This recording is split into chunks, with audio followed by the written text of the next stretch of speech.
Love, that four-letter word, love. How many volumes have been written about this? Everybody needs love, and yet it remains so elusive. Best-selling books continue to sell because no one's mastered it.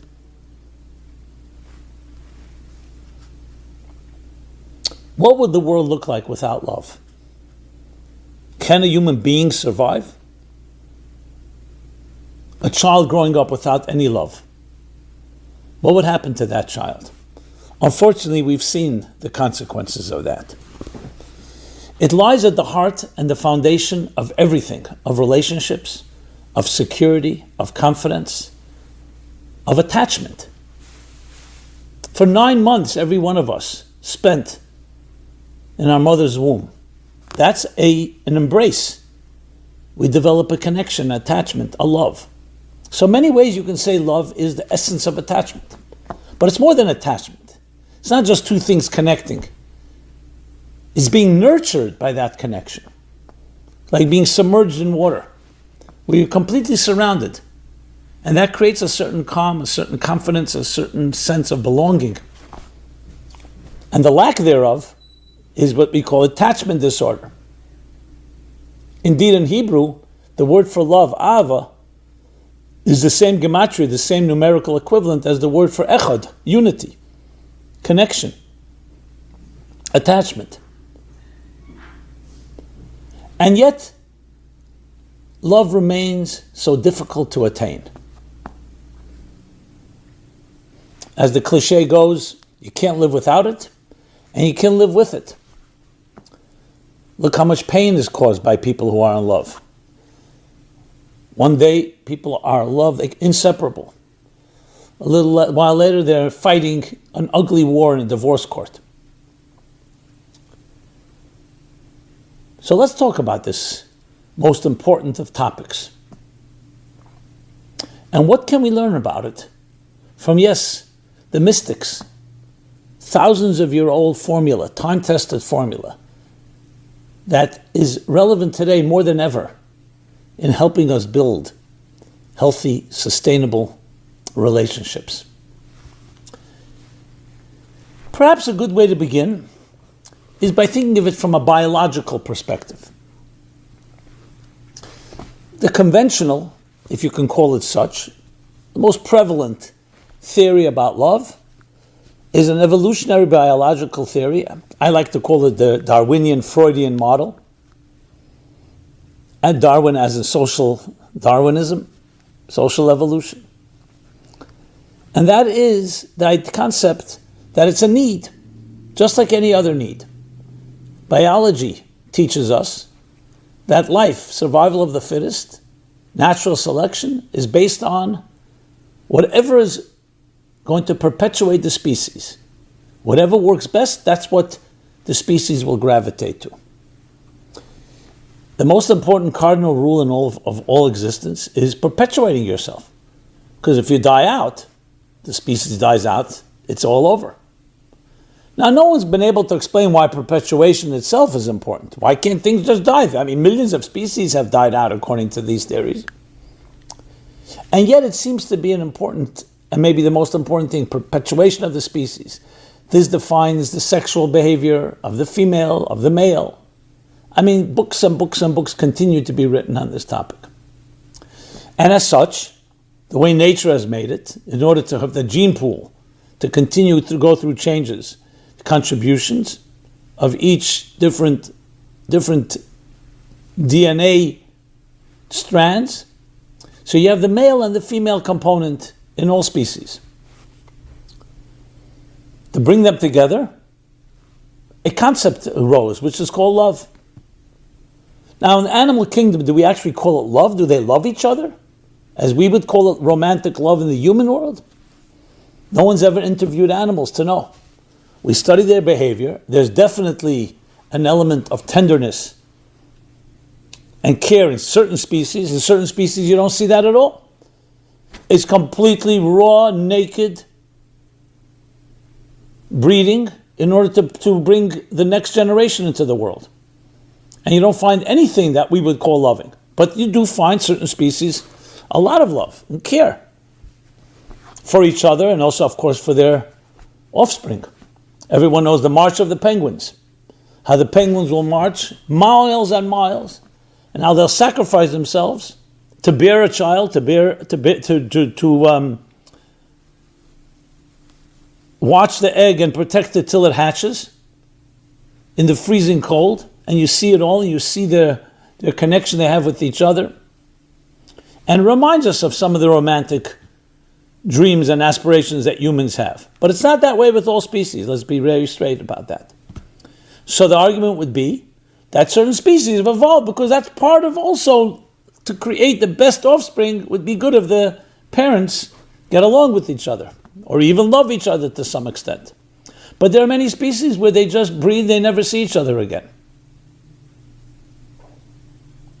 And they will actually find other partners because that's best for the perpetuation of the species. So in that sense, love is simply an accessory.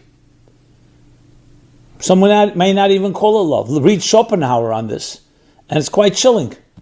That's just a biological trick to bring a male and female together, so there's an attraction.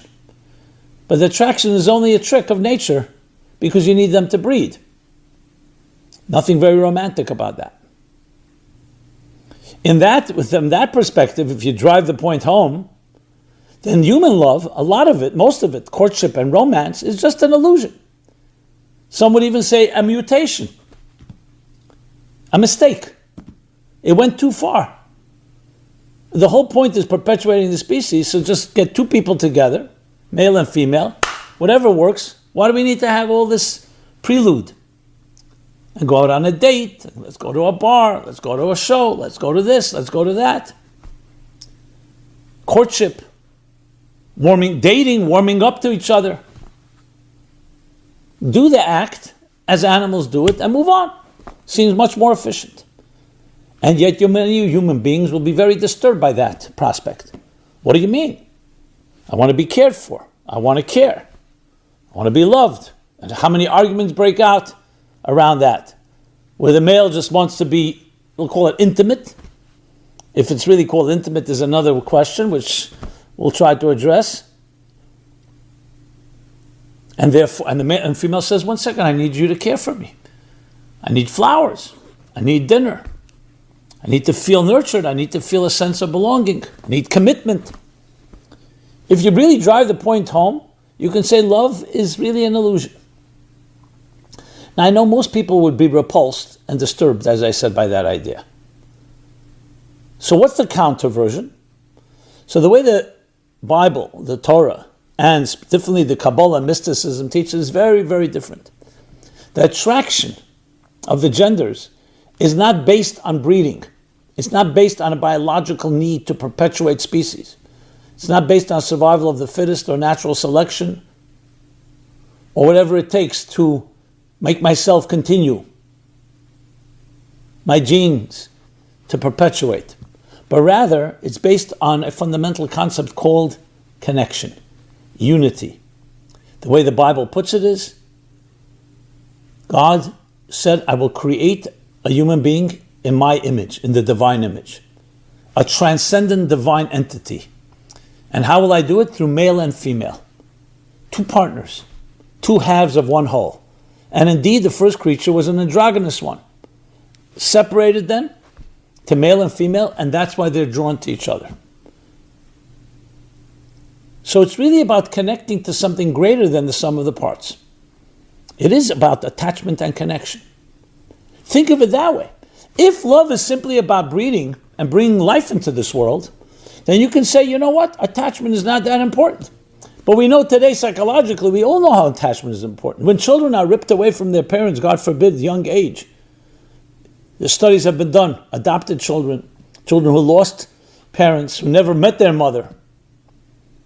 It has dramatic effect, much more than we ever could have imagined. You'd think a child is passive, almost inanimate, has no feelings. A little newborn child, what would it know? But it does know. Just as it knows that for 9 months its psyche was saturated with the connection that it had through the umbilical cord with its mother, but more than the umbilical cord, being completely submerged in the embryonic fluids, feeding, drinking, breathing what the child's mother is eating, breathing, and drinking. And more than that, it's part of the mother's being. The mother's attitudes, psyche shapes that child. And that's not for a day, it's for 9 months. And the connection continues when we're born. Even after the umbilical cord physically is severed, there's still the connection. Besides the physical dependency, there's the emotional dependency. And today, more and more is being discovered how those early stages of life will shape the child forever. Our very self-confidence is built on that connection. Think of a bird without a nest. What would it do to the bird? A human being born in a homeless situation. You never have the confidence, the security.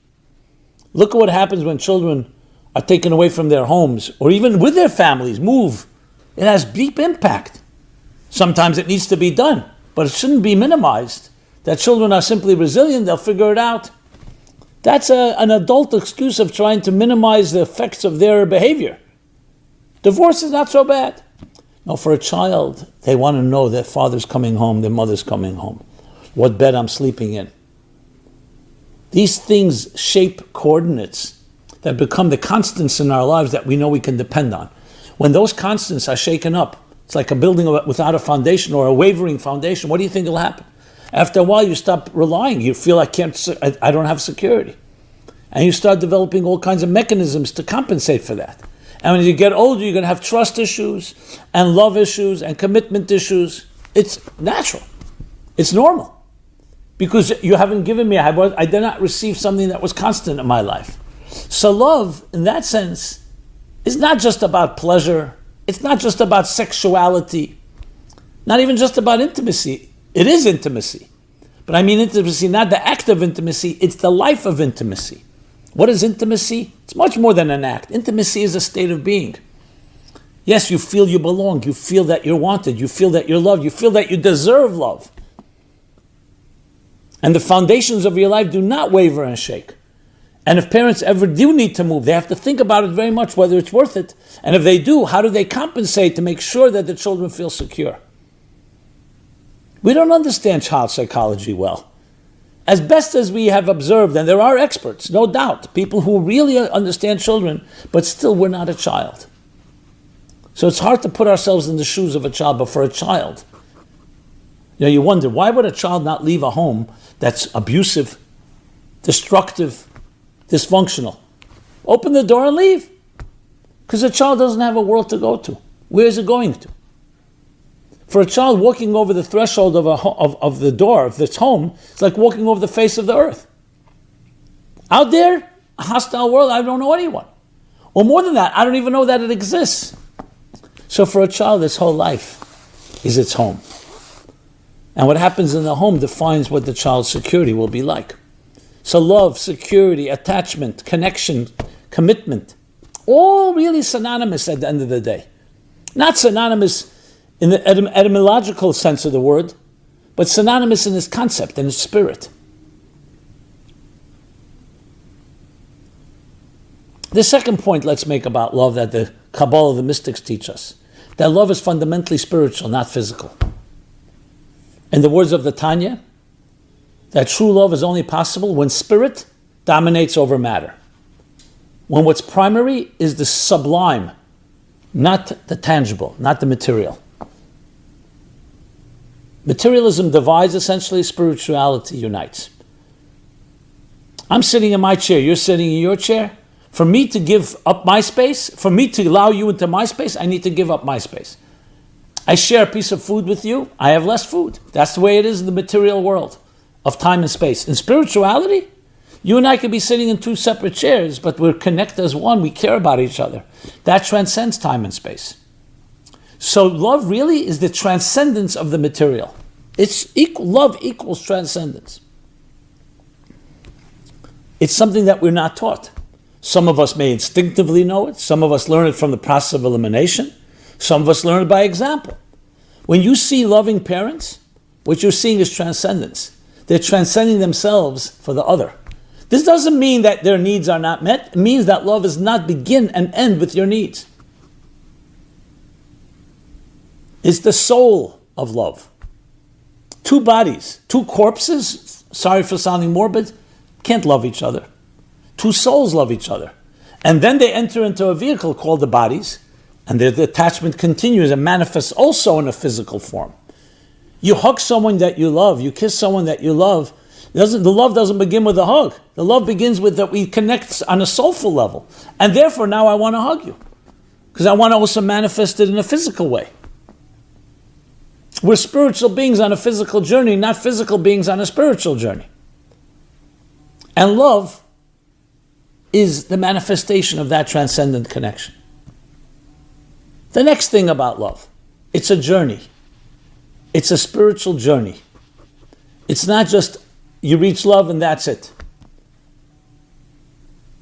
To put it in different words, love is not a verb but a noun. Yes, love can be a verb, but its fundamental nature that it's a state of being. And that state of being is constantly going through a journey. Is the journey of souls intersecting, of souls connecting. Is the journey from fragmentation to unity, from being splintered to being attached and connected. When you add these elements into the picture, or actually replace the ones that you had in your mind about love with these concepts, you get a whole different reality. So I would submit that one of the reasons we fail so much at love, or it's so elusive, is not because we're not capable, because we haven't been taught what is it. What is it that you're aspiring for? You need to know what something is before you can say, I'm driven to get there. If you want to get to north and you decided you got to go south, you're never going to get to north. If you understand that love, the combination of everything I said before, one, that connection, unity. Two, transcendence. Three, the journey, state of being, and the journey. Then you aspire for something very differently. If love is simply to get pleasure for the moment, sexual pleasure or other forms of pleasure, or even love as in companionship, I have someone to go to a party with, I have someone to have a conversation with, beautiful, but it can't begin and end. Or love, it's a need. I'm hungry, I'm thirsty, I need someone to validate me. I need someone to confirm. I need someone to talk to about my feelings. Then love will be, once love is determined by that, then success and failure will be determined by that litmus test, by that barometer. But if love is what I've been describing, a spiritual sense of connection, a transcendence in your life, then it changes everything. Because then success depends on achieving exactly that. Love is not begin and end with needs. It's not what I need, and when I get what I need, fine. Love is a certain element of giving more than receiving. Getting out beyond yourself. Very different than filling up yourself. And when you get beyond yourself, you become more, not less. That's the ultimate irony. So the Kabbalah of love teaches us then what a true relationship is like. It's reciprocal. It's not about me and my needs, you and your needs. And you know what? They intersect like in a business negotiation. You give me what I want, I'll give you what you want. Like I remember asking a fellow who came to see me, and he's telling me about all his complaints about his girlfriend or his spouse. This need is not being met, that need. So I said to him, and what about what you give? He says, well, I give according to what I get. I said, did you ever hear of unconditional love? Oh yeah, of course, beautiful. I'm happy to give unconditional love. If she does A, B, C, D, E, F, G, I'll give her unconditional love. So I said, but that's called conditions that you just described. He didn't even pick up on that. And that's based on a society, again, not at anyone's fault, what we're taught, a very biological, in the words of Richard Dawkins, selfish gene. The selfish gene, the selfish life is looking for fulfillment. And part of that fulfillment is through love. Very different approach is the selfless soul is looking for expression. The selfless soul is looking for transcendence. And transcendence can only be when you get beyond yourself. We're not talking about annihilating yourself. We're not talking about becoming a doormat. We're talking about growing to a place that's greater than yourself, climbing a mountain where something that you couldn't achieve on your own. That's what another person offers. They have a different personality, different interests. You should embrace that. Many people say, I wish I had a spouse just like me. That's called narcissism. Narcissist fell in love with his own image, with his own reflection in the water. You want more? You want you? Go to a mirror and look at a mirror. As one great rabbi said, a mirror is simply a glass with silver, coated with silver out this back. Take a pane of glass where you can see through and see other people, and add money, silver, and you'll end up seeing yourself. Yes, we live in a world where you can look at yourself and you see yourself as the ultimate. Guy goes on a date, he talks about himself for 2 hours, then he turns to the girl and says, okay, enough about me. Now what do you think about me? Basically 2 stages of narcissism. First I talk about myself, now I want to hear what you have to say about me. Did you consider maybe there's something she or he has to say about themselves? 2 different entities coming together, more than the sum of the parts. So it's critical to talk about this because many of us have not gotten this in school or in our education systems or the role modeling that we've had around us. So we're left with default. We're left, what do we pick it up in the media, which altogether is an illusion, in Hollywood, in novels. Some of it is beautiful, beautiful illusions, but they're not based on reality. They're not based on the attachments and commitments that are necessary. A real story would be told of how a child from its youngest age, even in its mother's womb, begins with connection and attachment, and then gets separated. And the separation continues to accelerate or decelerate to the point that the child loses its sense of self, its own dignity, the need to feel that I matter, and then is seeking to reconnect. The story of so many people's lives. Seeking to reattach. And if the attachments are not healthy ones, or attachments that come around are not healthy ones, what happens? We attach to unhealthy behaviors or substances. Because we're craving attachment, we're craving love. We're actually craving transcendence. I've talked to many young men and women, or not so young men and women, who were addicted to all kinds of stuff. Some horrible stuff. Drugs, alcohol, heavy drugs, dangerous ones, sex addictions, gambling addictions, other addictions as well. When you talk to someone in that state, especially when they're driven, it sounds like love. They're in love with it. It's irrational. It's passionate. Nothing can stop you. Sick, like love sickness, it's called, where you will driven all the way. The only thing is the object of the desire, the object of the addiction, of the temptation, is a destructive one. It's controlling you instead of you controlling it. But it's clearly an act of love. I remember one scene goes back when I was a teenager. So I had a classmate, wonderful person, sensitive, beautiful, beautiful soul. I love talking to him. He's wise, but sensitive. Unfortunately, he fell on bad times. He lost his father, or he had never known his father, if I recall correctly. I knew his mother, but I remember his father. And he was always somewhat listless, a little lost at sea. And then he got himself into trouble. He started, I remember, gambling. He invited me once to come play poker. I didn't want to go. He started with some drugs, pot, other things. And we remained friendly. But then I remember once meeting him, years later. His eyes were hollow. It was not the person. It was like the person I knew without a soul. Can't say without a soul, but the soul was quite concealed. It was quite dark. He was almost unable to look at me. Because we knew each other in much purer times before innocence was lost. I remember I asked him, how are you? He couldn't really talk.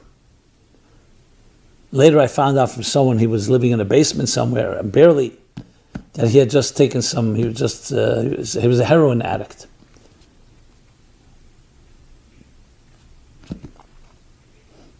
I cry, to be honest. I cry now when I think about it. This beautiful soul,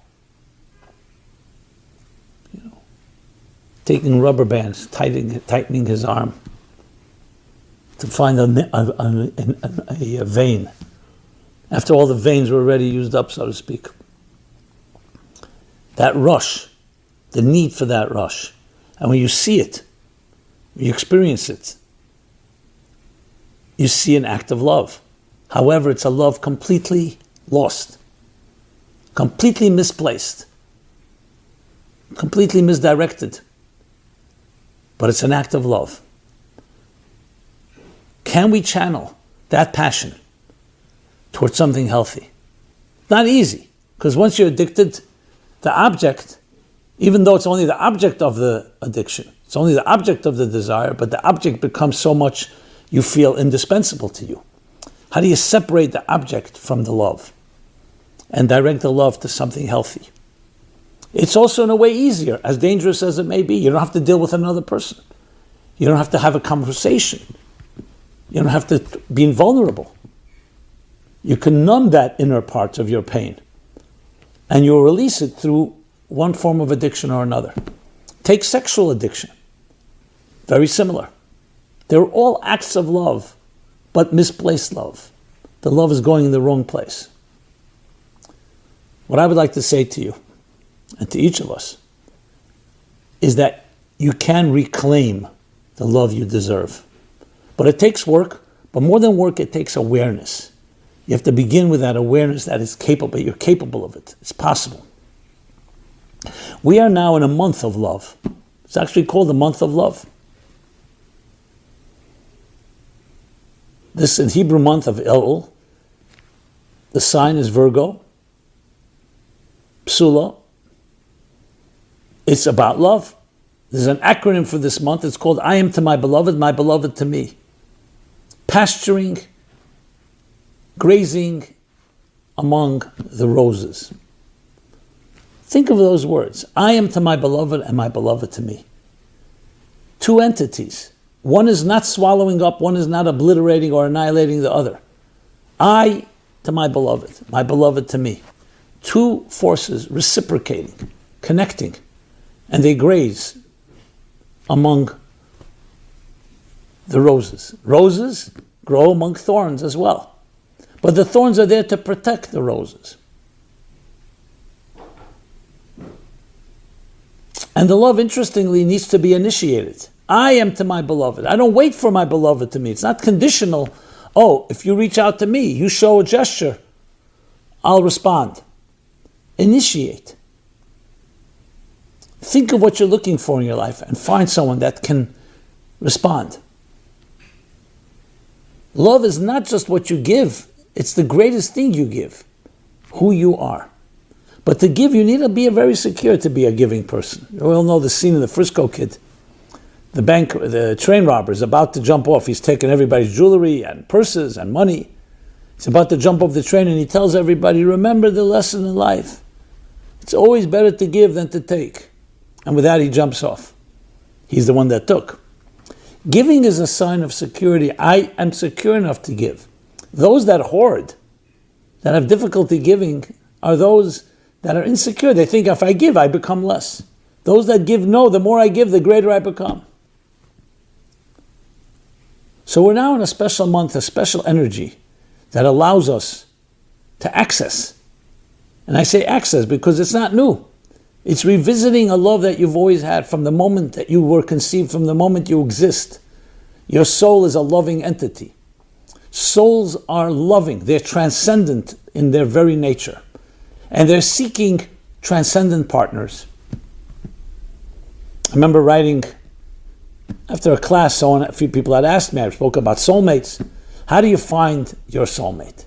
So if you're interested, go to meaningfullife.com, just write that, you'll find actually a list of signs, a checklist. How do you find your soulmate? How do you identify a soulmate? If you can't find it, just send us an email. I'll be happy to send it to you. So my dear and loving friends, love is as part and parcel of who you are, just like your lungs that breathe, and your arteries and veins that pump, the heart that pumps blood through your arteries and veins. And as any other part of your being, your mind is part of who you are. And it's the greatest part, more than oxygen, more than food and drink, more than sleep. As much as the body needs that, your soul is desperate for love, for connection, for transcendence, for soulfulness. Soul is compared to a flame. Look at a flame. Two flames come together. They melt into one. Material objects don't do that. It's something that's soulful, that be able to, two things can be absorbed into one. Yes, there are alloys and there are chemical combinations that you can make that, but they ultimately still remain separate entities.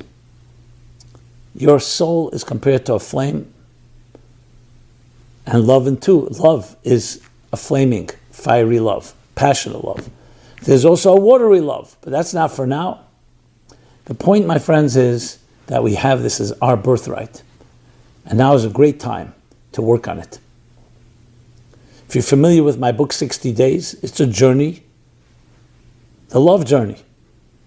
Love found, love lost, and love refound and rebuilt. It's a journey to find the connections in our lives, both physical connections, spiritual connections, transcendent connections that make us more and greater than we can ever be. So I want to bless you and wish upon you to find the love within yourself, that connection, attachment to who you are, your calling, your mission, and by extension, finding your soulmate. Because it's hard to find a soulmate if you don't identify with your own soul. May we be blessed, especially in this month, to achieve that. Check out 60 Days. It's in book form. You can get it in email, a daily email, a podcast. And over the years, it's actually created a following of people doing 60 days together, a daily journey in discovering deeper love as we prepare also for the high holidays, the New Year and renewal. May you have a loving life, a loving week, a loving day. It begins step by step. May this be a beginning, a new way of looking at love, a new way of looking at yourself, a new way of looking at others. Not through the selfish lens of materialism and needs, but through the selfless lens of soul and transcendence. Be blessed. This has been Simon Jacobson, Meaningful Life Center. As the name suggests, that's what we do. We try to bring meaning to people's lives. Or better said, life skills that help you discover your meaning in life, your purpose. Go to meaningfullife.com, where you can find this program and many others, and a full array and menu of options that address topics from A to Z, literally, in different formats. And I'd love to hear from you. Please send suggestions, thoughts, comments, questions, critique. And above all, please share. Loving is about sharing. Let's share with each other. Spread the light. One flame lights another flame ad infinitum without the first flame being diminished. On the contrary, the more flames, the greater all the flames become. And we join together, as different as we are, and create this massive flame that illuminates and warms our environment and the whole world around us. Everyone be well and be blessed. Thank you so much. This program is brought to you by the Meaningful Life Center. Please help us continue our programs. Make even a small contribution at meaningfullife.com/donate.